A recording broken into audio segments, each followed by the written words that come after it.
Bueno, muy bien. Queríamos charlar, como le anticipábamos en el inicio del programa, sobre educación. Me parece que cuando ha bajado un poco la espuma del conflicto, aunque quedan algunos focos de esto, vamos a estar hoy charlando con Adriana Sarabia, es la segunda autoridad del Ministerio de Educación de la provincia, la secretaria de Gestión Educativa, y vamos a tener la posibilidad de saber, bueno, qué ha pasado, qué está pasando todavía, porque aparentemente hay algunos focos, pero fundamentalmente hasta dónde se van a poder recuperar los contenidos, que me parece que es la discusión y la expectativa hacia el futuro. Adriana, muchas gracias por venir, muy amable. Gracias a vos. Bueno, ¿en qué estado se encuentra el conflicto hoy? Bueno, ya está en vías de solución, gracias a Dios. Han sido muchas las reuniones que se han mantenido en este gobierno, que se caracteriza por la apertura al diálogo, por la capacidad de escucha. Así que bueno, hemos acordado las últimas resoluciones en función de lo que nos pedían el sector docente, y en la reunión que mantuvieron con el vicegobernador y los senadores y los diputados, ¿no? Así que bueno, nosotros ya habíamos... de ese acta acuerdo, digamos, ¿qué falta? ¿La recuperación de contenidos nada más o hay algunos puntos que todavía hay que discutir? Del acta acuerdo hay puntos que firmó el vicegobernador Marocco, hay puntos que se van a tratar a partir del día 26, ¿no? Que tiene que ver más que nada con la parte que se analizan los ítems de los recibos de sueldo y algunas cuestiones que, bueno, que lo analizan los especialistas, ¿no? Porque el recibo de sueldo docente es muy complejo, tiene montones de ítems que impactan en el básico, en diferentes partes del sueldo, que eso la verdad que ni yo lo manejo, ¿no? Lo manejan la parte de la Secretaría de Recursos Administrativos y el Ministerio de Finanzas, ¿no? O sea, es algo muy complejo que lo maneja Finanzas. Por eso es tan difícil, porque por ahí en las reuniones que manteníamos decían, nosotros queremos ya que se resuelva este punto, por ejemplo, ¿no? De pasar de un porcentaje a otro. Y es muy complejo, porque además eso después repercute, cada aumento que se hace en el sector docente, después repercute en los otros sectores de la administración pública, ¿no? Entonces, es algo, como yo les decía, ni que esté sentado el gobernador acá lo puede resolver, porque es algo que tienen que hacer ecuaciones o qué sé yo, ¿no? Sus cálculos matemáticos y financieros, sobre todo, para ver qué es lo que puede la provincia. Y realmente la provincia hizo un muy gran esfuerzo para poder darle a los docentes lo que se estableció en paritaria, ¿no? Y además los docentes están cobrando en tiempo y en forma, y siempre,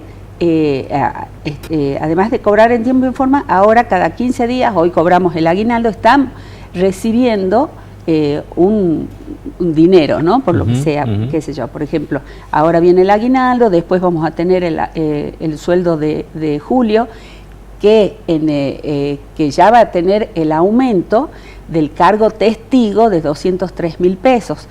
Otro esfuerzo que hizo la provincia en función de la información que dio la paritaria nacional de cuánto era la canasta básica. Entonces, y después viene el bono de 30.000 pesos en julio, y después el sueldo de agosto, y después el bono de 30.000 pesos. Entonces, y es un hecho que los sueldos de Salta los sueldos docentes son los mejores pagos.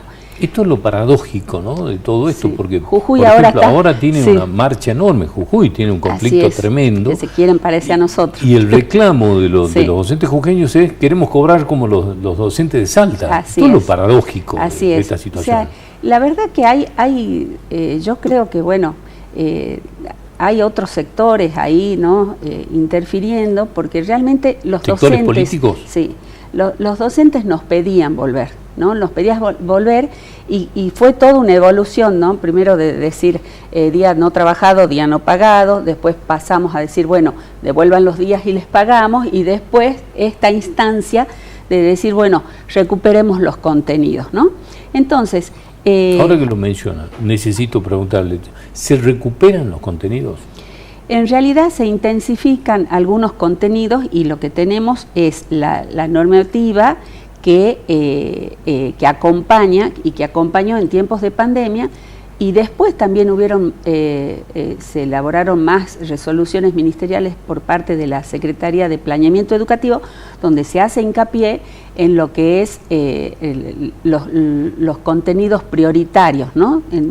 Los que sí o sí los chicos tienen que tener, ¿no? Entonces, una pérdida ahí. De tiempo, digamos, sí. De tiempo y de contenidos. Sí, sí. Bueno, pero los docentes saben cómo elaborar este plan de recuperación de contenidos, y lo que también, la última resolución que salió ayer, ya de mi Secretaría de Gestión, en donde le pedíamos que por favor adhieran al plan, porque por ejemplo, si yo no vuelvo hoy o no volví ayer, ¿cómo sé yo como autoridad de la escuela, directora, que el docente se va a adherir al plan de recuperación? Nos han pedido una prórroga y se las dimos, pero necesitamos saber que se van a adherir. Entonces, tenemos estipulado una fecha de hoy, donde cada docente le va a informar a su director diciendo, yo me adhiero al plan, ¿no? Yo me adhiero al plan y después lo voy a presentar al plan de recuperación de contenidos hasta el viernes que viene, el otro viernes, ¿no? Entonces, invitar, ¿no?, a todos los que no volvieron en esta tranquilidad de que no van a tener descuentos, y la tranquilidad también que sepan que no van a tener faltas injustificadas. Ahora, Adriana, ¿cuánto queda en conflicto de esto, digamos, si se puede medir en porcentajes? Muy poco, estamos hablando de un 7%, ¿no? Así que muy poco, y bueno, y realmente... Y son de sectores, digamos, que no responden ni siquiera a la asamblea, de sectores políticos. Porque también hubo una interna ahí dentro de los sectores representativos, cuando aparecieron 2 abogados, ¿no? Y la verdad que han desinformado mucho, ¿no? Han desinformado mucho, entonces...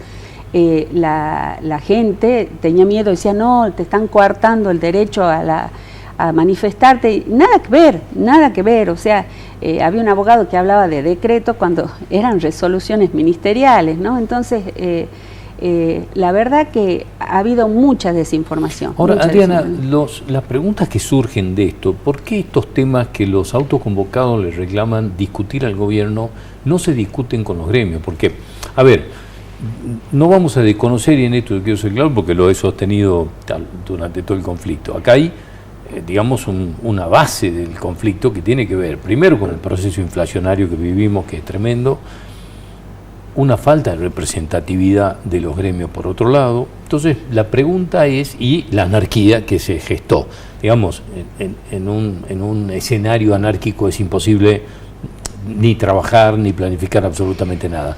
¿Por qué estos temas no se discuten con los gremios? ¿Por qué lo reclaman los autoconvocados? No, el tema es el siguiente. Yo coincido con usted que es la inflación, ¿no? Realmente la inflación produce este descontento en todos los sectores, en todos los niveles, en todo, porque yo cuento para ir a comprar un paquete de pañales, y a la semana siguiente, al día siguiente ya es otro el presupuesto. Yo creo que la inflación nos lleva a este malestar, ¿no? Porque las negociaciones paritarias son muy intensas, se discuten todo esto que los distintos sectores de autoconvocados plantean, son temas de discusión, ¿no? Porque y además las reuniones de paritarias antes, había una reunión a principio de año, nosotros tuvimos en febrero, en mayo, vamos a volver a juntarnos en agosto, por este mismo proceso inflacionario, ¿no? Entonces, las discusiones adentro de las paritarias con los gremios son intensas. Entonces dicen, ¿y estos temas que reclaman los autoconvocados se discuten con los gremios? Totalmente. Entonces totalmente. ¿hay un problema de comunicación de los gremios con los docentes o dónde está el Yo creo el que punto? Inclusive es un problema de representatividad, pero de todos los sectores, no solo de lo gremial, porque las agresiones que cualquiera de nosotros reciben, y yo creo que es por el fastidio que se siente ante la inflación y la falta de poder adquisitivo y de poder pagar las deudas o lo que uno tenga planificado hacer, ¿no? Porque si no, a las pruebas me remito, o sea, la falta de representatividad está dada porque si hay elecciones en los gremios, hubieron elecciones provinciales y hubo un apoyo tremendo a la gestión del gobernador, ¿no? Entonces, por eso... En el programa de la semana pasada hablábamos con el senador Rosso, sí, de Güemes, sí, que es al que lo escuché con más énfasis, incluso decírselo a los autoconvocados con los que se reunieron. ¿Por qué no forman un gremio o no se presentan dentro de las elecciones de cada uno de los gremios? Así es. Esto es lo extraño de esto. Porque por eso es esta anarquía y esta anomia, ¿no? Porque es difícil sentarse a conversar.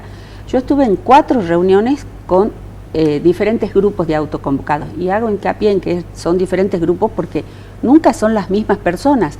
3 o 4 personas se repiten de los delegados que ellos dicen delegados de los 24 departamentos. Entonces, en esta anarquía así es muy difícil poder entablar un diálogo, ¿no? El tema está también que el sistema representativo nuestro, por algo existen las normas y la manera de decir cómo puedo entablar un diálogo. Yo acuerdo con 23 personas y a la semana siguiente estas 23 personas son otras 23 sí, o claro, otras 20. Claro, ¿no? es la anarquía. Claro, entonces no se puede. En este escenario, digamos, ¿qué expectativas hay para agosto? ¿No va a volver a pasar esto en agosto? ¿Qué se planifica dentro del gobierno y particularmente dentro del ministerio? Eso, claro, nosotros, la verdad que yo no me siento autoridad competente para responder esa pregunta, ¿no? Porque ¿cree que es más política que técnica? Sí, y además financiera, porque también el gobernador planteó lo de la cláusula gatillo, que eso yo no entiendo ni 5, ¿no? Eso es más ya para la gente técnica que le llaman. Es más, las críticas que teníamos desde los autoconvocados decía, ¿por qué vienen ustedes que no tienen poder de decisión? Reitero, el poder de decisión ni siquiera lo puede tener el gobernador porque hay que hacer una planificación estratégica y ver qué recursos tiene la provincia efectivamente para a ver qué aumento se les puede dar a todos los empleados públicos del sector docente. Este foco chiquito que ustedes dicen que, que Quijano lo tiene, digamos, sí, como un poco de epicentro, ¿no? Sí. ¿Qué reclama esa gente? ¿Qué está pidiendo? Bueno, el foco, puntualmente el foco de Quijano, porque yo estuve el viernes pasado en San Antonio de los Cobres. Estuvimos con otros ministros para arreglar el conflicto. Y en ese momento fue tal el no querer el diálogo, porque hicimos 3 reuniones diferentes, ¿no? En una estuvo el ministro Camacho trabajando y dialogando con el sector de los camioneros, en otra estuvieron el ministro de la producción y el ministro de turismo hablando con los pueblos originarios, y en otra mesa estuve yo con otros representantes del grupo de autoconvocados de San Antonio de los Cobres. Y ahí no quisieron escuchar nada. Ellos decían que los reciban sí o sí a los 23 delegados de la provincia hoy a las 2 de la tarde en Salta. Y bueno, cuando yo les pasé la información que los iba a recibir el vicegobernador, ellos se levantaron furiosos y se fueron, pero son muy pocos. Por ejemplo, en San Antonio de los Cobres la semana pasada había un 17%, en los Andes, en San Antonio también, 17% de adhesión, o sea, eran muy pocos los docentes. Ahora, ¿y qué piden? Y después estaban los de salud, que el conflicto de salud es diferente al nuestro. Es más, cuando fue el incidente del 7 de junio, eran 4 personas de salud y hablaban los mismos de salud que era un conflicto docente. Los docentes y la gente que, por ejemplo, fue a la catedral, también eran de salud, ¿no? Entonces, ¿Qué más piden? La verdad que yo ya no sé, ¿no? Porque el arreglo financiero, el acuerdo salarial que se dio en paritarias, ya está, ¿no? Y después ya le concedimos todos los demás desde el punto de vista educativo y pedagógico. O sea, y lo que nos falta es que vuelvan, ¿no? Porque la verdad que los necesitamos, los chicos los necesitan. Adriana, le agradezco mucho haber venido, ha sido muy amable. Gracias a usted. Bueno, nosotros nos estamos despidiendo, nos vamos a reencontrar el próximo miércoles a las 11 de la noche en esta casa, en Somos Salta y Jujuy. Gracias por acompañarnos, muy buenas noches.